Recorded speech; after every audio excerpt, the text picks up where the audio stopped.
Welcome to the GMAT Strategy Podcast. You're here because you believe there's a better way to study for the GMAT, and so do we. We created the GMAT strategy to maximize your results and minimize your effort so you can get to the fun parts about business school and life as quickly as possible. My name is Isaac Puglia, and I've been teaching GMAT classes and tutoring privately for the GMAT for almost a decade, and I've achieved a 99th percentile score on the GMAT and helped thousands of students get into the business schools of their choice. I'm excited to be a part of your MBA journey since we all at TGS think our world can benefit from the best possible business leaders that we can find. If this show is bringing you value, please share it with your friends and family who are studying so that together we can make this process as easy and as painless as it can possibly be. Let's go. Today, I want to talk about how to switch GMAT providers. First of all, nobody wants to be in this situation. We usually try to pick the best paths for us from the beginning, but it's hard to be 100% right from the beginning in any particular endeavor.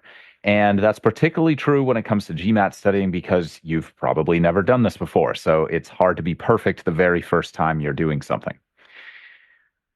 What you've done before is study for other tests, and the GMAT seems just like another test. On the surface, it appears to be like the exams you've studied for in the past. So you might have thought, well, this is what worked for me in the past, so I'll just do that again. Or maybe you watched a couple YouTube videos of people who got 99th percentile scores in 2 weeks, or some people who got a great score and then ask you to use their preferred program.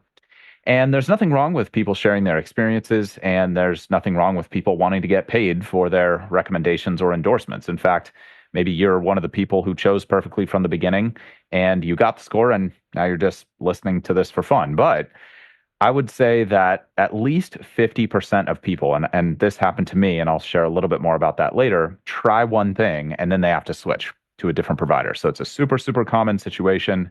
And I don't see very many people talking about it. So let's try to give the most balanced perspective that we can, given that a lot of providers in the space are really only focused on themselves.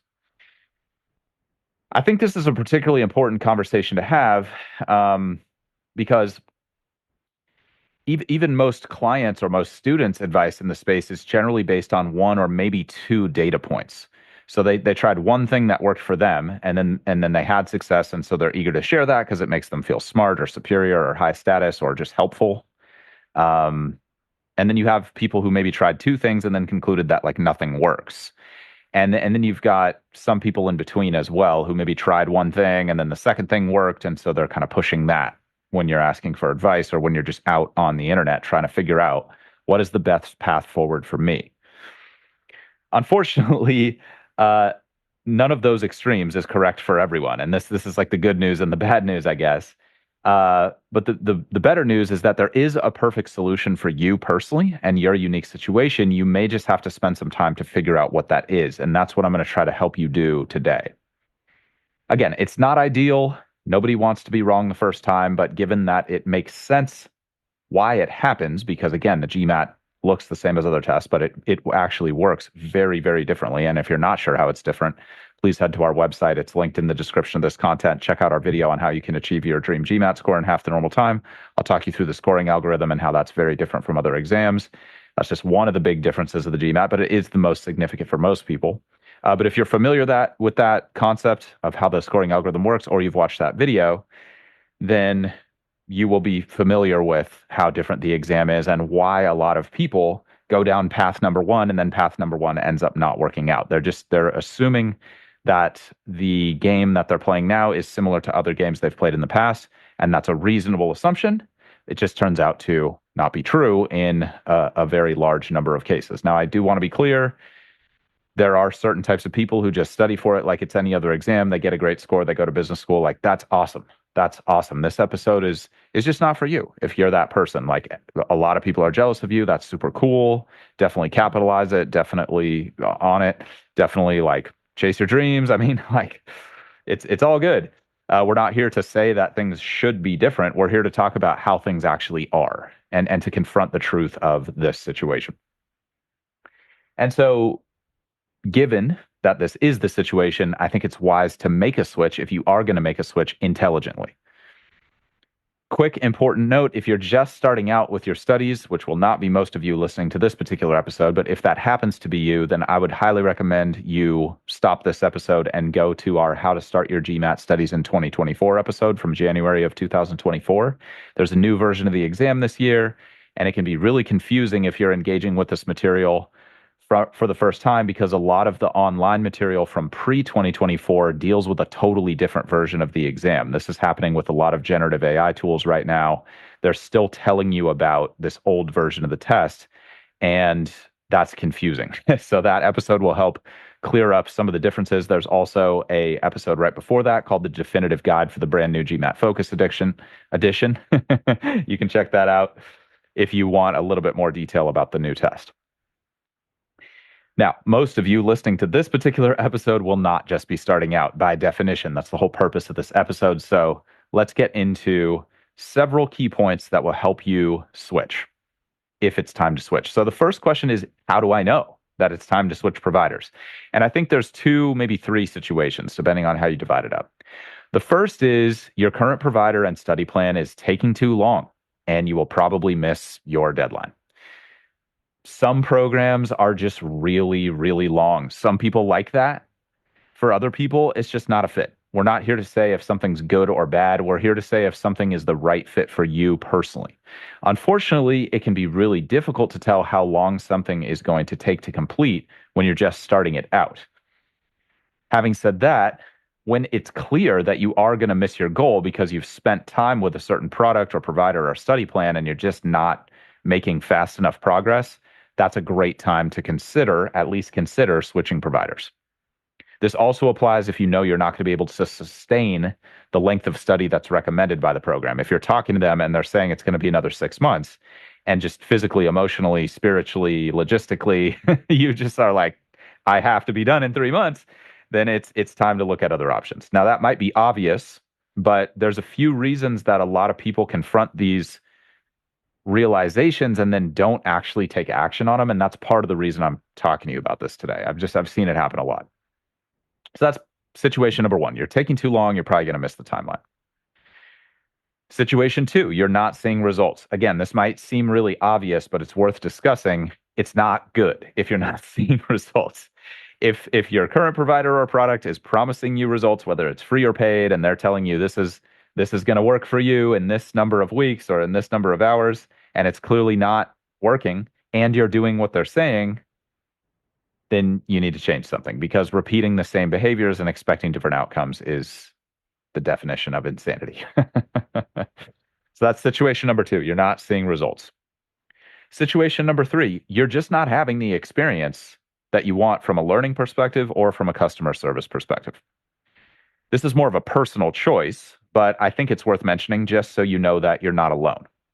If a program was recommended to you by a friend, but you hate it for whatever reason, there is a little bit of social pressure, sometimes a lot of social pressure to continue the program. You're like, oh, I'm going to grit it out. I'm going to grit my teeth, that kind of thing. That's totally normal, but it's not necessarily a great reason to continue. Remember that your friend recommended the product because he or she wants you to get results and win. That friend probably doesn't have some special allegiance to a specific brand. Certainly some influencers out there do have brand partnerships, and everybody's going to have a different opinion about that. I don't think that's like a productive thing for us to discuss right now, like people's financial motivations or other motivations with brand partnerships. We're all in business. We all understand why people make brand partnerships. This is just about you making a good decision for you personally. And here's the thing, your friend will understand if you want to switch things up. They didn't recommend the provider to you because they have some allegiance to the provider. They recommended it to you because they care about you and they want you to have success. So it's not your obligation to continue with the brand that they recommended. It's your obligation to continue with the process that is going to get you the most success and that you're going to have a good experience with. So I just wanted to bring that up because, again, I just don't hear a lot of people talking about this. Certainly not top professionals, just have never really heard it come up. And I just want to make sure that those of you who are in these kinds of situations where you're just struggling to decide whether you should switch, I want you to know that I went through that also. And it's really not as big of a deal as it might seem before you make the change.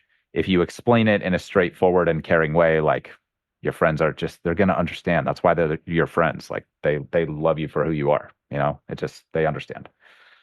Um those are the main situations that I've seen in which it's good to make a switch. A lot of people confront those situations and are like, "Cool, I need to switch gears."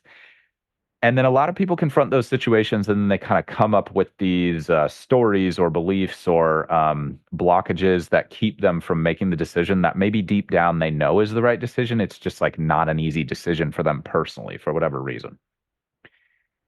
So once you have recognized it's time to at least do some research on making a switch because you're in one of those situations or a different situation that's causing you to have the same thought, the second step is to write down what you liked about your past provider. Even if it was a terrible experience, even if these are terrible human beings who you're working with and you're just like shocked by who they become once you buy their products and services, like worst case scenario, there is probably something that you liked about the product or you probably wouldn't have used it in the first place. And if there's no redeeming qualities to what you're using, then the switch, I mean, it should be quite evident.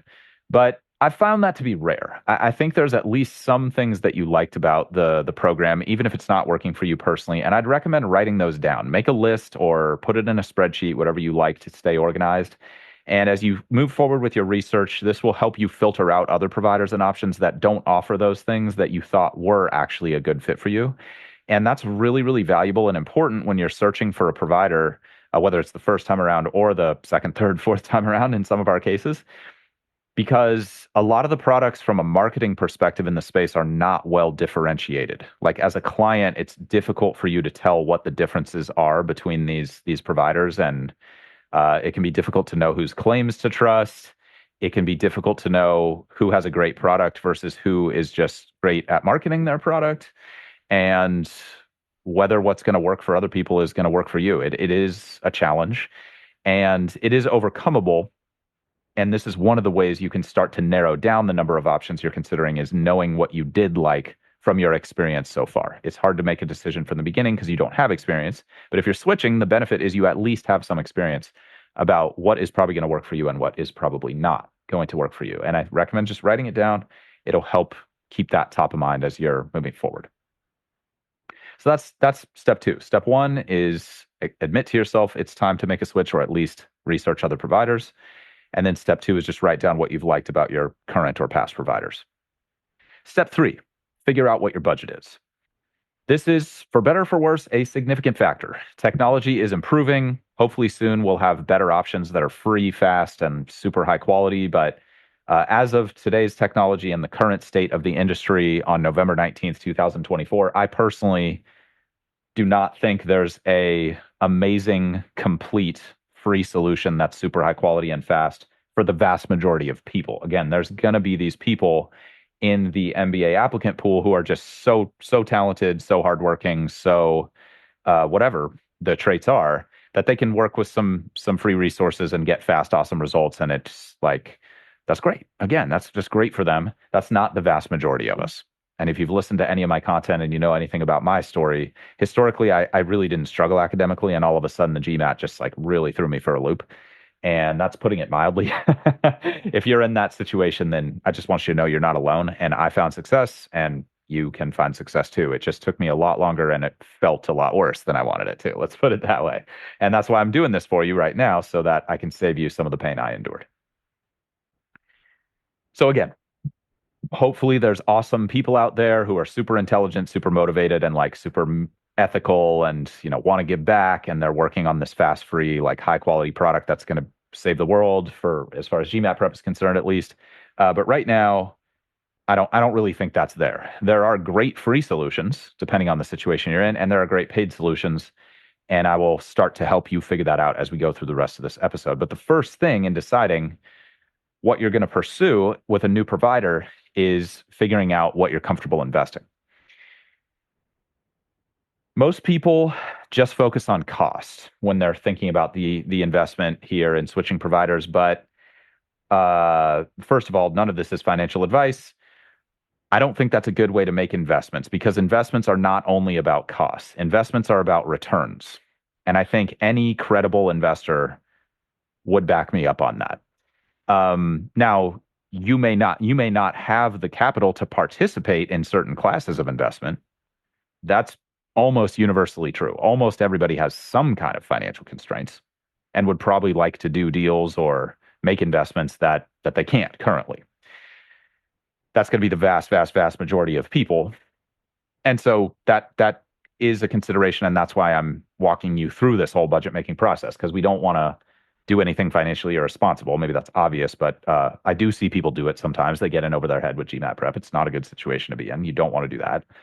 But you also don't want to be on the other extreme where you are handicapping your upside and handicapping your potential gains and potential progress and success with the exam in your career just because you're too focused on the initial investment, if that makes sense. So there's a balance. There's what can I afford, and then what is the upside? What's the return? Even if it's painful to part with the money right now, I'm going to get all this awesome stuff back in the future with this level of certainty, and so therefore I'm willing to do it. That's what great investing is, in my opinion.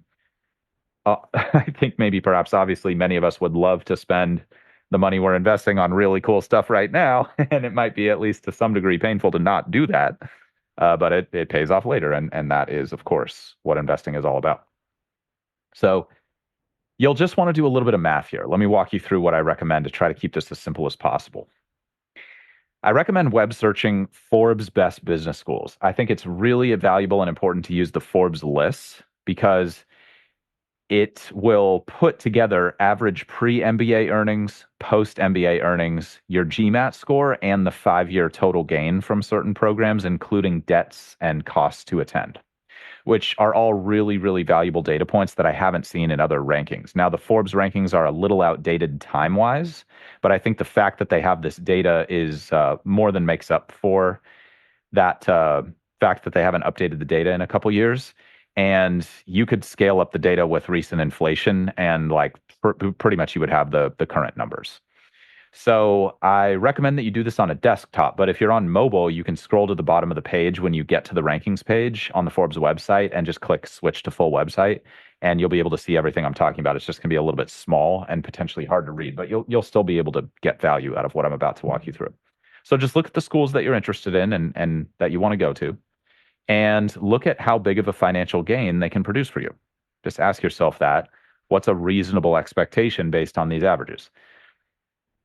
If you look at the top schools, on average, it's about 100K per year every year for the rest of your career. And that's assuming you get no additional raises, you never get promoted, and you never engage with any other new financial opportunities like investing, and that your only source of income is salary, and you're not going to start your own company or anything like that, which many of you will end up doing all those things. So if anything, it's a low estimate, but you can just see top schools, people come in making around 80, 90, they leave making around 180, 190. And as you go up in the rankings, those numbers can get bigger. As you go down in the rankings, they can get smaller, but these are nice round numbers that I've found helpful for people thinking through this.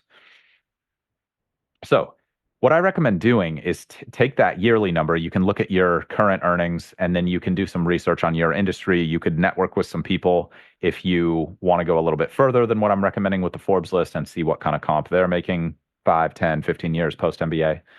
And then multiply that number, that gain number that you get, times the next 30 years that you're likely going to work. And that'll be a reasonable low end yield approximation of total upside you'll have as a result of having the MBA versus not having it. That's the additional money that you will have over the next 30 years that you would not have if you did not do the MBA, all else being equal. Obviously, this is a very simplified calculation, but I don't want all of you going down the rabbit hole of like super complicated financial models, unless that's your thing. If that's your thing, then you've probably already done this analysis, and like what I'm saying might even be a little redundant. But if you haven't done that analysis and you have those skills, then by all means, use them. If you don't have those skills, or you just don't want to put in that kind of effort, this simplified math that I'm talking you through should be enough for you to find a reasonable budget, okay? So just ask, looking at this 30-year gain number, what would I be willing to invest now to get that? And think about your current financial constraints and what you can afford. That's your budget. What you're willing to invest to get that upside that doesn't put you in a terrible financial position right now. That's your budget. Now, I know many of you are not going to business school for financial reasons. but establishing a budget is a financial decision, and that's why I'm focusing on the financial aspect here. That's the only reason I'm bringing this up, is so that you can make a good budget calculation for yourself. When you have that number, you can now proceed with the next part of your analysis, which is, what is your timeline?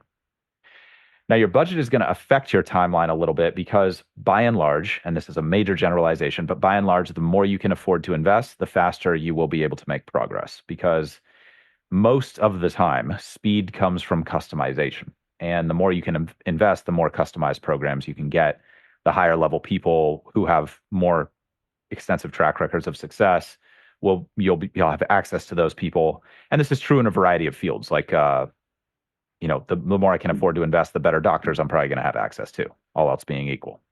Now, I guess I'm speaking from a US perspective, so it's kind of a problematic example worldwide, and I apologize for that. But hopefully you get the idea of what I'm putting forth here. So what I recommend in your timeline is thinking about your total study hours, not just days, weeks, and months. But you should include days, weeks, and months as well, because this is a very deadline-driven situation. So the idea is you want both. And the reason I recommend thinking about both is a lot of providers and a lot of free study plans out there talk in terms of weeks, months, et cetera. And I find that to be a very, very problematic way of looking at the situation. And I honestly don't know why these really intelligent people do that. Maybe it's just ignorance, like they're so smart and they never had to study hard for the exam. They just like got their score, and so they just assume everybody else is going to be like them. I really don't know. But I really think if you think about it deeply, like if someone's studying 1 hour a week and you have a 10-week study plan, like how is that possibly comparable to someone studying 40 hours a week for 10 weeks? I don't get the logic there personally, but those are there, and I don't want you to fall prey to these people who seem really credible on the outside, being like, "Yeah, sure, 10-week study plan, like here it is, 300-point gain, no problem." Some people can do that. Some people could get you a 300-point gain in 10 weeks, but it is not common. That is those kinds of results are not common amongst professionals, and if they were, those people's businesses would be a lot bigger. That's my personal opinion. So let me move on before I get myself in trouble or hurt anybody's feelings here. So um, the question to ask with your timeline is, can you validate that this new program, let's say if you're consider switching, can you validate that this new program has the potential to get you where you want to go with the number of hours and the days, weeks, and months that you have available? And that's going to be quite variable, but here's what I recommend to figure this out. Go online and ask other people who have your current score or approximate current score, how long it took them to have success with each program you're considering. You could do this on GMAT Club. You could do this on Reddit. The issue with those forums is it's primarily people who are still studying. That's just a fact of the matter. Most people who are done studying don't continue to spend a lot of time on those forums, but you might be surprised. You might be surprised. Some people stay subscribed and they're willing to share their data with you. Now, you can also do a search on both platforms. I'd recommend starting with Reddit, searching for like GMAT debrief, and just running through a few data points that you can find and just taking a look at the different programs and the number of hours, days, weeks, and months that people put into them. And just using the scores that are closest to your starting score as a good estimate. If you're starting at a 455 and you're reading a debrief of someone who started at a 605, that's going to be a really difficult comparison to make. It's kind of just like two totally different worlds if you're starting in those different arenas. But if you're at a 555 and they're starting at a 605, probably a little bit more relevant data. It's not that you should throw it out. It's just that you should give it a relevance score, even if it's just mentally be like, I'm only going to consider this like 10%. Whereas this other person who started at 450 and used XYZ program and it took them 500 hours to get to 645 or 650, whatever your goal is, then that would be really strong data. And you would give that like a 90% confidence score. And again, if you're into if you're into the statistical modeling thing, you can include that in your model. If you just want to give it a rough estimate of believability, kind of like off the top of your head or back of the envelope style math, both work, because there's so many assumptions in this situation. It's hard to be perfect, but we'll try to get as close as we can. So again, the key question you're trying to answer is, can you validate that this program has the potential? And that the idea is you want to just start eliminating possible options that are like, yeah, this just doesn't seem realistic. This is just not going to work for me. Every data point is 400 hours of work to get from where I am to where I want to be. I only have 100 hours, and yeah, like good for them. If they had 400, I don't have that, so I'm going to need a different solution. And this can help you start making more data-backed, more well-researched choices rather than the quick choices a lot of us make when we're trying to buy things these days, which is like quick web search. Oh, here's this like credible seeming website or blog that seems to have a top 5 list. Oh, cool. This is their number one. I'll go do that. Now, I'm not saying people shouldn't do that. I'm not saying people shouldn't pay for those placements. I'm not even saying that people do pay for those placements. I'm just saying that that's there's a small amount of data when we're making that decision. And if you need to switch and you've already accepted that your current provider is probably not the best for you, then ideally you make a stronger, more data validated decision the second time around. Hopefully it's obvious why we would want to do that, but I'm trying to give you the tools to do it because I think a lot of people want to do it and they're just not sure where to get that data. So GMAT Club, Reddit, searching past posts, debriefs of people who've taken the exam, this will help you construct a reasonable thesis about whether the programs you're considering are even viable. Now, unfortunately, it's basically impossible to predict the exact day that you will hit a goal level score, but the provider or their past clients should be able to give you a reasonable estimate. If they can't give you a reasonable estimate or they tell you straight up that they don't think they can help you, then definitely believe them that they are probably not going to work. um, Maybe that goes without saying, but um, I could have used someone walking me through this back when I was closer to where you are. Not going to make any assumptions that our situations were the same, but I went through this. It was very, very, very, very, very, very, very hard, and for me. And yeah, this would have really helped me out. So, based on your budget and timeline, once you've collected that data and made some reasonable decisions, and you have hopefully a short list, based on your budget and timeline, now you can make a good decision about how to move forward. Quick, rough math. One-on-one tutoring is usually going to be the fastest based on our data set, which is very extensive, but it's not necessarily going to be true for every single person. I'm just sharing the data we have so that you can have that for your informed decision. About 2 hours of study for each 1 point gain working with a great one-on-one tutor. Okay. That's why they are more expensive. They can save you a lot of time. And there's a lot more believability that you're going to get your score when you're working with a top pro. In-person classes or classes with a live instructor, we've seen around 3-ish hours of study for each 1 point gain on your overall score. Digital courses, self-paced courses, about 4 hours of study for each 1 point gain you want to make on your score. Books about 5, free stuff about 6. Really rough numbers, but I think it's a good way to see the approximate gains that you can expect based on different level of investment. I'd say most tutors are at least 1,000, let's call it 3,000 on average, give or take. Classes are going to be around 1 to 2,000. Digital self-paced courses are maybe like $100 to $300 a month. So you do the math on that. Books are maybe a $100 to $200 one-time investment, sometimes less. Free obviously is free. And again, these are just averages, just data we've collected. I think you'll find it to be remarkably accurate if you take the time to collect a lot of data points the way we have. But yeah, just in case you don't want that and you trust our advice, this is what we've seen. Again, not a guarantee that you're going to see those kinds of gains on that timeline. You might be much faster or much slower. The range is quite extensive, but that's what we've seen. And I go much more in depth with specific recommendations within each one of those categories and more specific numerical breakdowns of cost benefit in that How to Start Your GMAT Studies in 2024 episode. And I do an even more extensive analysis actually in one of our first podcast episodes, which is called How Long Will It Take Me to Achieve My Goal Score and Can I Accelerate My Progress? I think from 2019. That's catered a little bit more toward the old exam, and also like the industry has changed quite a bit in that 5-year time horizon. So hence the new episode. But if you really want to go super deep on this, then both of those are there for you. Now, if you need or want faster results than those, reach out to us and we will talk to you about your options for that. But that kind of solution is not necessarily a fit for everybody. And so it's good to get a little bit of one-on-one guidance before you make it. We don't charge for that advice. It's just a free service we offer so that, again, you don't endure the pain that I endured. And we found that to be a really good situation. People give us good feedback about that. And it's a good vibe. Let's put it that way. So that's how you switch. Let's run through the high level here for you. First, how do I know it's time to switch? It's taken too long, probably missed your timeline, you're not seeing results, or you're just not happy with the service or the experience of your current provider. If that's the case, write down what you liked about your past provider or providers. figure out what your budget is by looking at your total 30-year gain, figuring out what you'd be willing to invest to get that gain now. Don't do anything financially irresponsible, please. And then figure out what your timeline is, both in terms of hours and in terms of weeks or months. And then do a little bit of research, web searching, find some debriefs from some people who are in a similar situation to yours, and figure out what programs are even theoretically viable.